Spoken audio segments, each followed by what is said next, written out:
Good morning. What a lovely morning it is. We can honestly say good morning because I think we are misjudging the weather because we're all warmly clothed, and now talking about myself, I am sweating because I think I'm too warmly clothed this morning. But then again, I think there by us is much colder than here. I don't know why, but we always realize that it's raining here, but it's not raining there.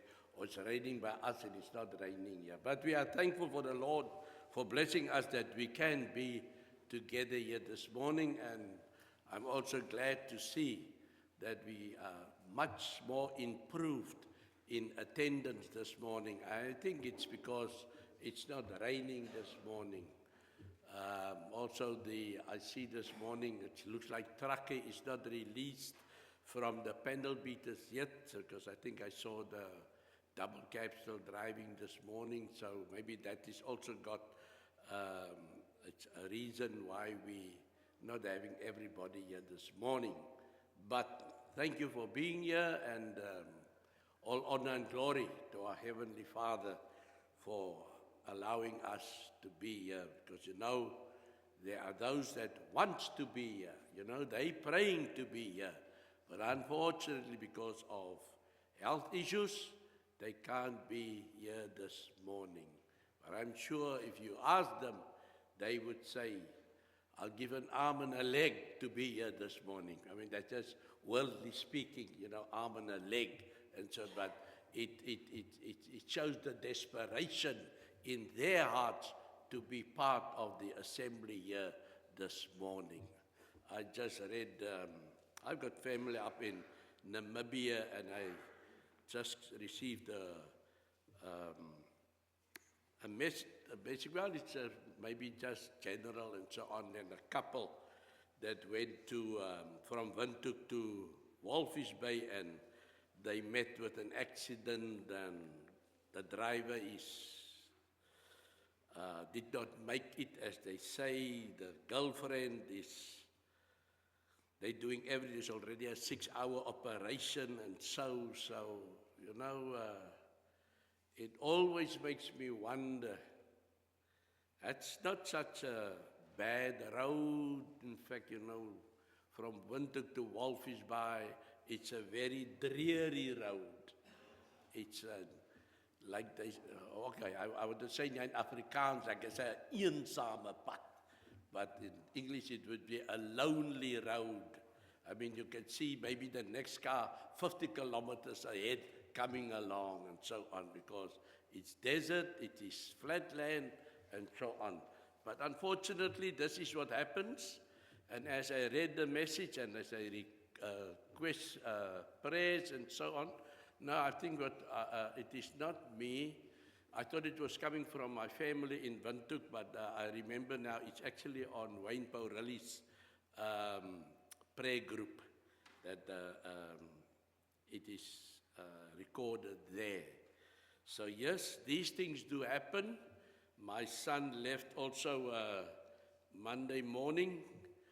They were here for a wedding over the long weekend, not this one, the previous one. And when they take on the road, we are in prayer mode, if I have to put it like that. We are in prayer mode. And almost want to say it's 1,500 kilometers. If you if you divide it up into 100, that's about 15 prayers that's going up in that time while they are on the road. And they also left Monday morning, and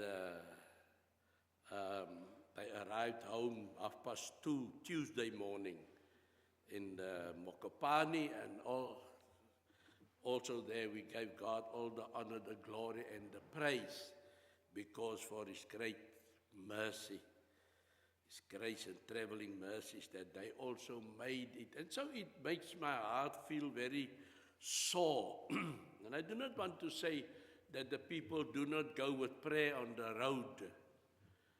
But that is one thing that I I've learned it from my father, and I continue, and I'm advocating it to my children. When you get behind that wheel, you pray.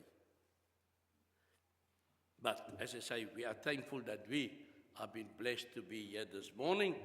Others is not so fortunate. Let us go to our Father in prayer. Heavenly Father, we give you all the honor, the glory, and the praise that, Lord, it's because of your grace and your mercy that we are blessed this morning to be fellowshipping together, to be enriched by your word, so that, Lord, we can be strong followers of the cross of Calvary. Heavenly Father, we are mindful of those that are requesting prayers, Lord, and I pray, Lord, that your ear is not dull this morning, that you cannot hear, but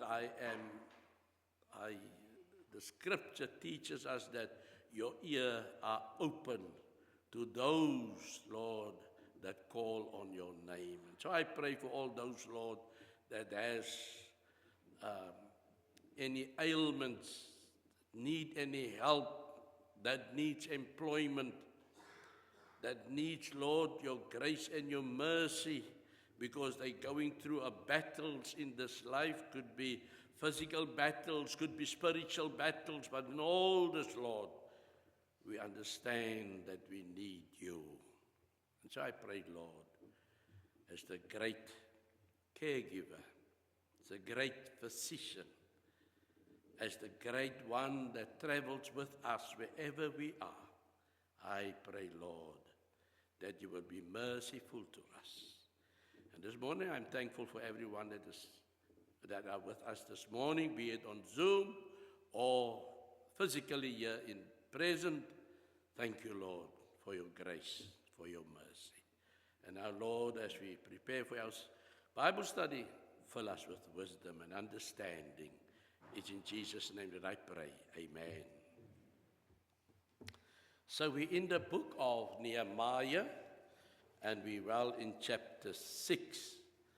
And, so interesting chapter also, this one. I think it was last week when I said that you have these three philosophers, and one of them wrote a paragraph and described the youth of his day. And anybody that listens to it today would say it's our time. And then you will hear it is more than, it could be maybe 3,000 years ago, that the youth was the same as our youth. And then sometimes I would motivate it by saying, maybe those youth didn't know so much as we know today. And we are equipped with everything today. We can know what the weather is tomorrow. And we can know how long it will take to travel from here to Johannesburg or to London or to USA. We know all these things. And yet it seems, and on top of that, we know that there's a heaven and there's a hell. But it seems like you need a magic wand to get through to the youth of today. It's as if they say, you had your time, grant us our time. And maybe they're right. Maybe they are right. We grant them their time. But then we'll come back to Ecclesiastes chapter 12, which says, enjoy yourself in the days of your youth. Just remember, your old days are also coming. Some of us is not so fortunate to reach old age.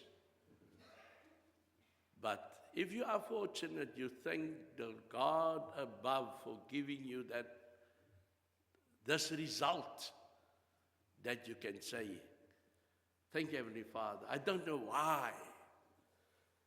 There's a hymn that says, I don't know why Jesus loved me. You know? You get one name? I don't know why he cares. But I know he made the sacrifice for me. And for you young people, do not destroy what you've got. Because in the end, you will be the victory. The victory is yours. So we are here in chapter 6, and coming back to chapter 6, what's happening here happened so many thousands of years ago, and we have still got the same problems here with us today. It's all about work, and it's all about people that is not with you on the course.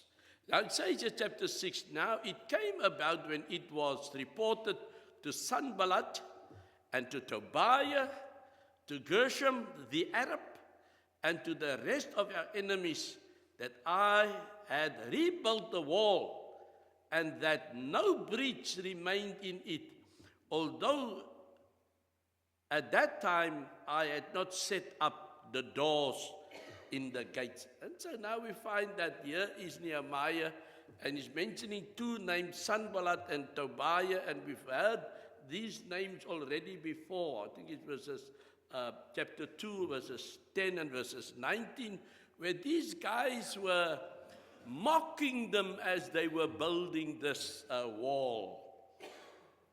Nehemiah and his people were serious in the building of the wall of Jerusalem. Remember, in those years, the wall was as a protection.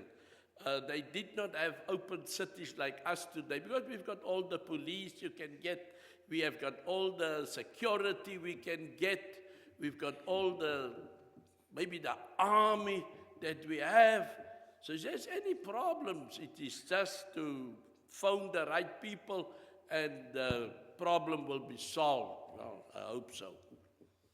They didn't have this. They only had the city and the wall to protect them. So in those years you had this, it's not so large. As I say, you've been to the castle already here in Cape Town.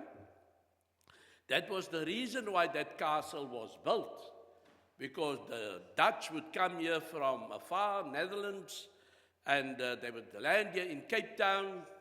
I don't even think its name was Cape Town yet, but anyway, somehow they landed here.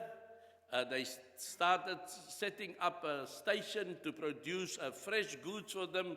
So there were farms around, but at night time they had to be protected, and that's why they built that castle, so that the farms would be around the castle, and at night they will take all their tools and head for the castle, and there they go, put their heads down, sleep.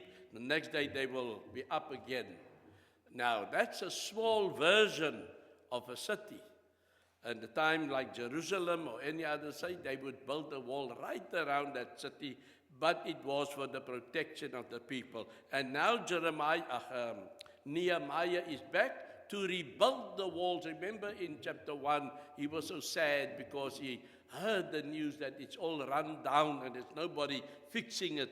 And because Jerusalem weighed so heavy on his heart, he had a sad face before the king, and the king said, "What's your problem?" And then praying, he said, "This is my problem." And the king was wise enough to say, "Look, there's only one way to treat this problem.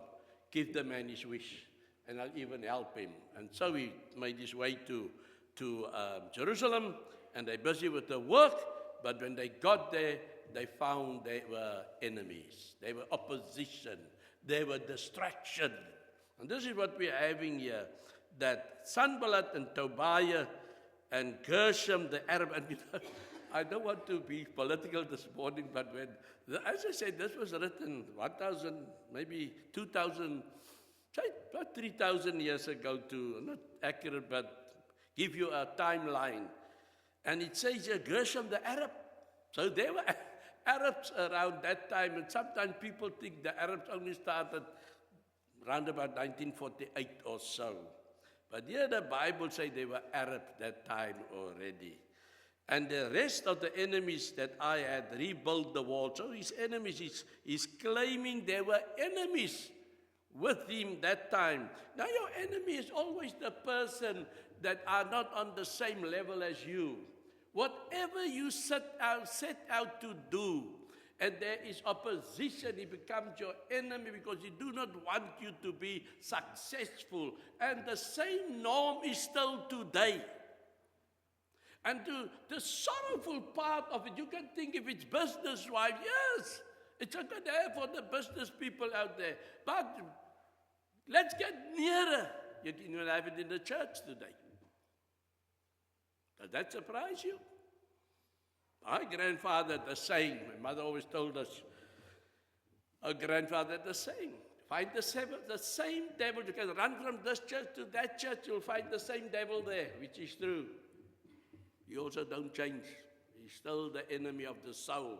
And you find these people are there, and Nehemiah identifies them as his enemy. And now in verses 2, he says, right, the walls are up, only the arches for the doors are still, it's not erected yet. He says that Sanballat and Gershom sent a message to me saying, come, let us meet together at the Sepharim in the plain of Ono. But they were planning to harm me. Oh, it looks great to say, there, Nehemiah, we would like to have a meeting with you. It looks innocent, isn't it? It looks innocent, but when your enemy invites you, are you in a hurry to go and meet him? I would even say the devil also. When the devil wants to have a meeting with me, I'm in a hurry to go and meet him. Or do I get my defensive gear ready? And so we find here, he says, come, let us meet together at Cherephirim in the plain of Ono. But they were planning to harm me. And that is the spirit that is warning. Now the spirit of the Lord is always on the side of the children of God. So the Spirit of God warned him, what? This guy has got ulterior motives.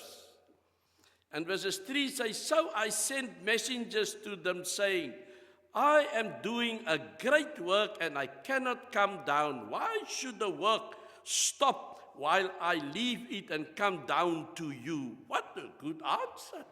I'm busy. Don't disturb me. See, we're now in focus. Verses 1 to 4 is focus, not talk. They say, talk, less work. And I've got to watch out for that also because I'm a great talker. I can keep you out of your work, and afterwards I say, hey, sorry, we've got something to do here. He sent messengers, so I sent messengers to them saying, I am doing a great work. This is now Nehemiah. Look, he's saying, I'm doing a great work. I'm not just doing a job. I'm doing a great work. Anything done for the Lord is a great work. Right, Benny? Anything done for the Lord, you must have that on there. It's great for you to be here this morning. It's not just low-key. It's great. You got up this morning, you prepared yourself, you didn't think of the neighbor or maybe of family in the house. You wanted to be here this morning. It's a great work. Always. And he says, I cannot come down. Why should the work stop while I leave it and come down to you? That is Nehemiah's reply to Sanballat and Tobiah and the Arab. I'm busy. I've got a great work that I'm doing. I'm doing it for the Lord. And I'm not alone in this. If I go, the work stops. I remember years ago, I was helping someone. He was in the building industry. And I used to take his workers to the sites. And sometimes he would say in the afternoon, maybe he'll use me a whole day to be chauffeur. And then we'd come at a site. And as we come maybe around the bend and says, oh, I don't see the guys working. But a moment the guys see the vehicle, it's two guys running up a ladder, it's two guys fighting over one hammer, it's everybody want to do spade work and there's not a spade in sight. because the boss came around the corner. Then the boss found him sleeping on the lying in the back, very relaxing. The boss is gone. What do they say? When the cat is gone, the mouse is boss, isn't it? So now they think, the boss will come over an hour or two. I'm taking my siesta. And then you see that boss. He's not saying, hello guys, did you enjoy yourself? He tells them the story. I'm paying you to work.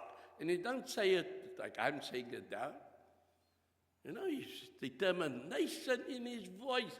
And because if the boss is gone, if the supervisor is gone, if the foreman is gone, if the manager is gone, what do? Humans like, we take it easy. No hands on. And that's why sometimes they put an ad in the papers and then they say, can you work without supervision? I remember the time when I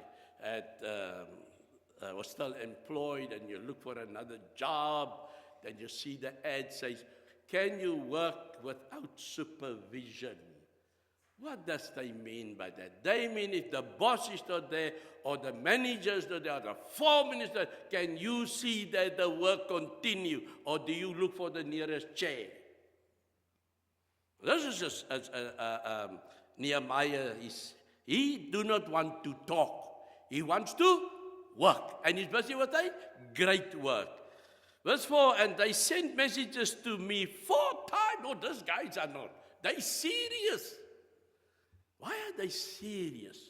Because they do not want to relinquish their plan of action. They say 4 times in this manner, and I answered them the same way. I am busy. I do not have time for Mickey Mouse. Sorry, Mickey Mouse. I know Walt Disney would not be happy for me saying that, but we all know what is meant.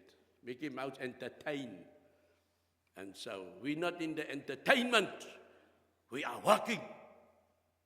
I want to be a worker for the Lord. Is their song. Is their anthem. And so Nehemiah lets them know, they let 4 times, let's meet. He says, I'm busy.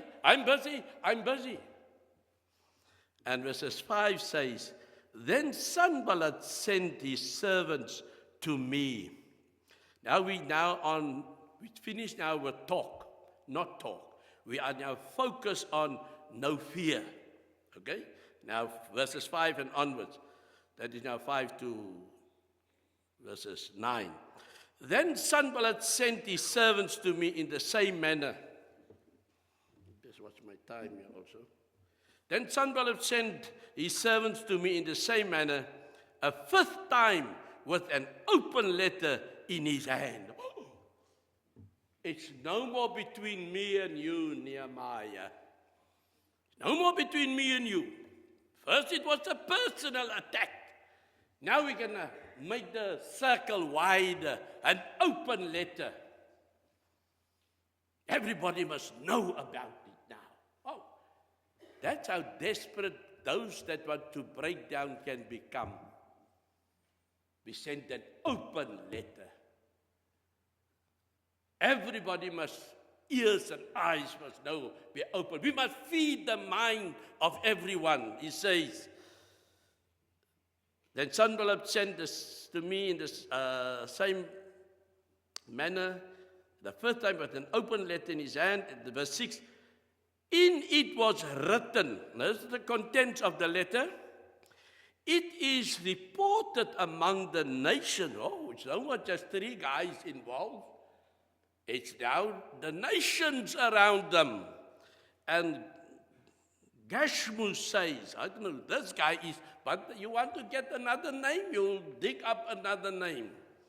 And Gashmu says, this guy must be an important guy. That you and the Jews are planning to rebel. Therefore you are rebuilding the wall, and you are to be the king according to these reports. Wow. That's what Gashmu is, maybe spreading rumors, gossips. You are going to be the king. That's why you're putting up. You're going to make a state. Yeah, this is not building walls. This is making you opposition to the nations around us, and then you want to attack us, and then you want to broaden your position, and all because he's a king now. And you have also appointed prophets, verse 7, to proclaim to Jerusalem, in Jerusalem concerning you. Wow! Because everybody listened to a prophet. You know, we got so much prophets around us because they are higher than a pastor, they're higher than a reverend, they're higher than a bishop. It's the prophet that spoke, so we must listen. I don't listen to any of these prophets around today because they are not God-inspired. They're just names. But you can use it to motivate people today. It's higher authority that's coming. I heard it from a prophet. You're just a reverend. You're just a pastor. You're just an elder. The prophet spoke. So, and you have also appointed prophets to proclaim in Jerusalem, because a king is in Judah.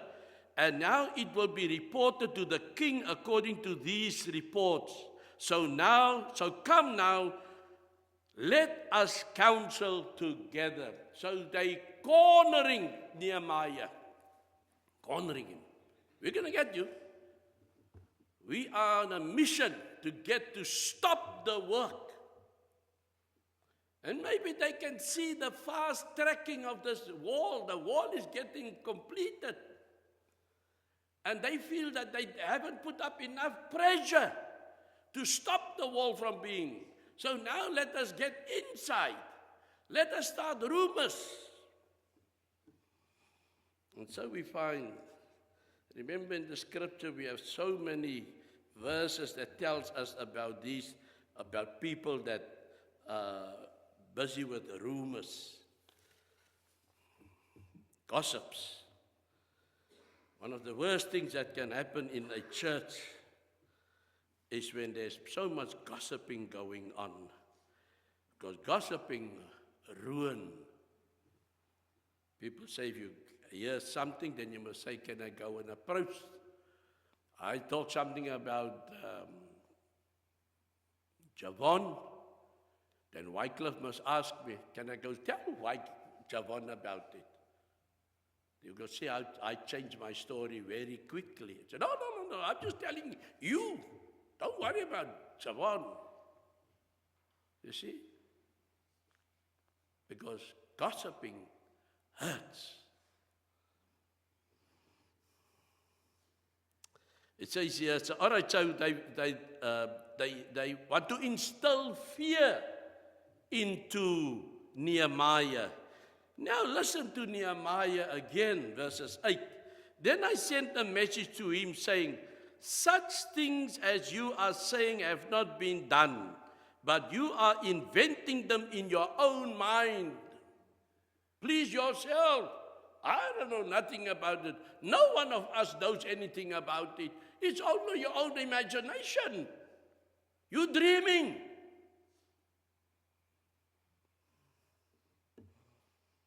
He's not feared. Then in verse 9, for all of them were trying to frighten us, thinking they will become discouraged with the work and it will not be done. That was their aim, that was their plan. Let's put more pressure on them and discourage them not to continue with this great work. But you see, they are to do with Nehemiah. And how many Nehemiahs is here this morning? Because look, what is Nehemiah? He told them, it's your own thinking, it's your own problem. He goes to the Lord. It says here in verse 9, the last part, oh God, strengthen my hands. Just those words.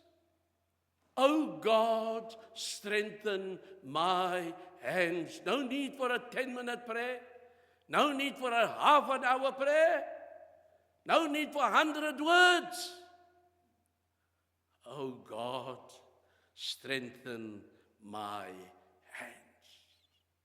Verse 10. And when I entered the house of Shemaiah, the son of Delaiah, son of Mehetabel, who was confined at home, he said, let us meet together in the house of God within the temple, and let us close the doors of the temple, for they are coming to kill you, and they are coming to kill you at night. So we went to a prophet. Remember? Sanballat said, there's prophets there in Jerusalem, and they all are testifying that this is true. So, Nehemiah ended up with one of the prophets, Shemaiah. And this one says, oh, we must go to the temple. You will be safe in the temple. Because they're going to kill you. They'll make an end to you. But verse 11 says, but I said, should a man like me flee? And could one such as I go into the temple to save his life? I will not go in. And the part that we are doing now, verses 10 to 14, we will not sin. The temple was not there for everyday rundowns. The temple was not there that you run to it in, when you feel like it. There was laws and order at the temple. And Nehemiah knew, this prophet is telling me to go there. And I know Nehemiah knew, it is not for me to run. I am relying on God. I just said a prayer now to God. Oh God, strengthen my hands. Why would I run in fear? Then I've got no reliance or trust in God. If they want to come and kill me, let them come and kill me. God is my refuge. Not the temple will save me. If I am breaking the law of the temple.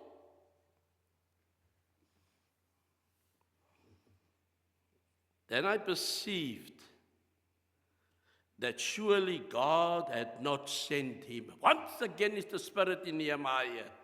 But he uttered this prophecy against me because Tobiah and Sanballat had hired him. When God's servants are up for sale, I think now we can go to the book, I think it's the book of Ezekiel, that talks about the watchmen, where God says, I have this against the watchmen of Israel. They're not doing their work. The deterioration in Israel is because the prophets are, what's a good word? They're failing in their duty to represent God. They easily manipulated. And this is what happens here. This is the first time we have even had Biliam. And go still into Biliam. He was manipulated. There was even in 1 Kings 13, the young prophet that came to prophesy against Jeroboam, because Jeroboam took Israel away into idolatry. And the young prophet came and set a curse against the altar. And the thing is this, he came with strict commandments, but then he left. And the king said, all right, what happened is the king one said, seize him. But as he says, seize him, his hand couldn't come back. It stayed like that. Seize him. So his hand stayed like that. And when he saw that there's no power, he realized this is a true man of God. Oh, pray to God so that my hand can return. He prayed to God the day his hand returned. Isn't that to know? This man is speaking the truth on behalf of God. And he said, oh, come to my house. I want to be good to you. You're a true prophet. And the prophet says, no. I was said by God, I should not eat along the way. I should not turn from the way. And I should return another way. Thank you. And there he goes. And amongst those people that was witnessing, there was an old prophet's children. They went home and said, Dad, you should have seen what was happening. There was a good prophet. There was a true prophet. We witnessed it. And the father said, which way did he go? This old prophet? This way. Mount up his donkey and he's after this young prophet. I love young prophet. He met him. And the God says, he came there and says, I'm also a prophet. You're coming to my house. No, sir. God said, I must not go away. I'll eat with anybody, drink anything. I'm on my way back where I came from. Yes, but the Spirit told me, the old prophet says. The Spirit. Now, when we say the Spirit, we must also be careful. Is it the Spirit of the Lord? Is it the Spirit of Satan? The Spirit told me that you can come with me. And there the young prophet goes with this old prophet because he believed this man was saying, the Spirit said so. Ate and everything. And there he went on his way. And then they faced a lion. And this is so the problem, that there's a lion. What's the lion's best meat? It's a donkey. He was traveling on a donkey. The lion only kills him. And the scripture is so plain. It says, the lion stood beside the dead body and the donkey was standing there. He was no interest in the donkey. Oh, that was like chops for him. But he forsook the chops. This was not a real donkey. This could be God represented in the this obedience was punished. And so the old prophet returned and he found out that a man was killed, and he went to pick up the young prophet and he put him in a grave, and he told his children, the day when I die, go and bury me next to this young prophet, because what he prophesied will really come to pass. I may not be there that time, but in the meantime, I'm preparing my burial to be buried with a true prophet. No, he did wrong, but he was a true prophet of God. And so we can see this morning, watch! Not every pastor is a true pastor. Not every prophet is a true prophet. Not every reverend is a true reverend. Not every bishop is a true bishop. Not every spirit is a spirit of God. This is what Nehemiah is teaching us here. Verse 14 says, remember me. Remember, oh my God. Another prayer from just these three words. Remember, oh my God. Tobias and Sanballat according to their works, and also Noadiah, the prophetess. There's now a prophetess also involved. Now there's trouble. Sorry, ladies. But now there's trouble. And the rest of the prophets who were trying to frighten me. And he's not backing down. He's not fearful, Nehemiah, because his trust is in the Lord. So the wall was completed on the 25th of the month Elul in 52 days. Yeah, by the time, how long am I now in the book of Nehemiah? It's almost 2 months or 3 months. That's 90 days already. And the wall was built because the people had the mind to it, irrespective of all these problems. And it came about when all our enemies heard of it, that the wall was now complete, and all the nations surrounding us saw it. They lost their confidence, for they recognized that this work had been accomplished with the help of our God. That's what we can do. Praise God. Amongst all the setbacks, Nehemiah was not swayed from his principal objective.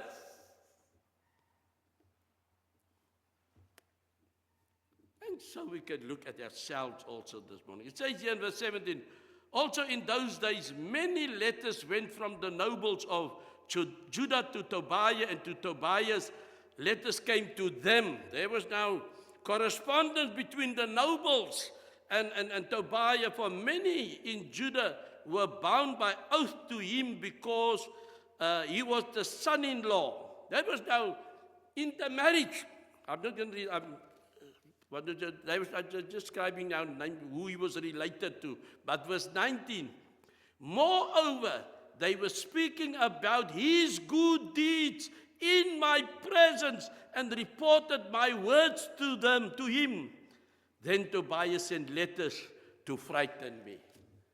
What's happening here? Because he's now intermarried. This is my brother-in-law, and this is my sister-in-law, and I'm related to that one, and I'm related to that one. And they were talking in the presence of Nehemiah. They were negative talks and things like that. They didn't care who was in the presence because Tobiah was the great guy. And so do not feed this illusion when you are not, your shine are not seen. Maybe you're a stalwart in the church, you're a dedicated church person, and I'm there every Sunday, but nobody sees me. Good. You want to be in the limelight? You'll find you're in the limelight because everybody may be trying to get you down. And in the meantime, because you want to reach that point up there, you'll find yourself a lot of accomplices. And the work will suffer. Just be humble. Nehemiah did it in humbleness. He just had him and God as his good and trusted friend. And that is our duty this morning. There's lots of work. You know, everybody's talking about Somerset because if we use our own language, Somerset got a hard knock, which is true. Somerset got I heard that our dear brother Junkel, when he went the 1st of January and I ended up the 2nd in January in the hospital, everybody, what's happening in Somerset? But slowly, we like the phoenix, we rise. We rise because we have set our face, like you said, the Lord put his face to Jerusalem. We've also got our objectives. It may not sometimes go well. It may go maybe sluggish. It may be having problems and so, but there's one thing. The church in Somerset wants to prosper. Even a bucky was now smashed. I mean, not a big smash, just a little smash. And now it's hindering to go and fetch people and so on. I'm thankful. I told Javon this morning, I'm so glad that him and Stephen Jr., the two of them coming together so that the bus can move, one driver relieving the other driver and so on, one preacher relieving the other preacher. And we want, I made it last week, I said, we want you to fight over this pulpit. I want to do the Lord's table. I want to do the Lord's Prayer. I want to be song leader. I want to do the prayers. I want to read the Bible. I want to, for the sake of the church. How would we know if you do not present yourself? That is why we were so proud of Norbert when he could, that Sunday evening, present the Lord's table. Yes. He stepped out, take up his cross. And so I pray that each one of us would be a Nehemiah, face the battle, because we are all involved in a great work. Let us pray. Heavenly Father, we are thankful for this morning. Thank you for everyone that is your church, that is fellowshipping together. Thank you for the book of Nehemiah that inspires us, because there's men that went before and are now advertising the goodness of the Lord. Never fear when God is near. And so I pray, Lord, that we would also become hard workers in the kingdom, in the great work that lies ahead. Bless us in Jesus' name. Amen.